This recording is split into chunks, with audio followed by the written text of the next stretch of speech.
Alors, une actu concernant Tesla vers une interface configurable pour l'écran tactile central. S'il est aisé d'utilisation par le choix plutôt, les propriétaires de Tesla sont obligés de passer par l'écran tactile central pour réaliser des actions aussi diverses que régler le volant, les rétros, voire même le flux des aérateurs.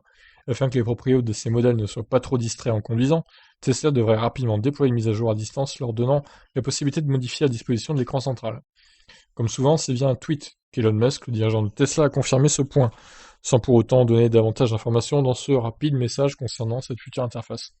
Nous allons offrir plusieurs options d'affichage, a-t-il déclaré récemment sur Twitter en répondant à un utilisateur. Les membres du site Teslarati ont réussi à obtenir quelques informations supplémentaires concernant cette prochaine mise à jour. D'après eux, il sera possible de modifier l'apparence du menu, tout comme on pourra définir ce que l'on souhaite voir apparaître à l'écran. Les propriétaires de Tesla ont ainsi la possibilité de ne voir que les informations les plus utiles, notamment toutes celles liées à la conduite comme la vitesse, la clim ou les données de navigation, améliorant ainsi l'accessibilité et la sécurité. C'est que les écrans tactiles peuvent représenter une source de distraction importante pour les conducteurs. La firme californienne Tesla en sait quelque chose, un conducteur allemand ayant été condamné il n'y a pas longtemps à une amende et une suspension de permis pour avoir eu un accident avec sa Model 3 en ayant voulu modifier manuellement la vitesse des essuie-glaces de son véhicule via l'écran central. Le cas de Tesla n'est pas isolé. Nous avons pu remarquer que de nombreux véhicules ne proposent plus de véritables commandes physiques sur la planche de bord.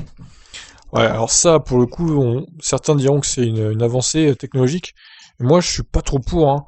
Je préfère quand même qu'il y ait des commandes physiques encore sur la planche de bord. Rien que les compteurs de vitesse absents derrière le volant sur les Model 3, par exemple, moi, ça me gênerait. Je sais pas si j'arriverais à m'habituer, en fait. C'est vraiment assez déroutant.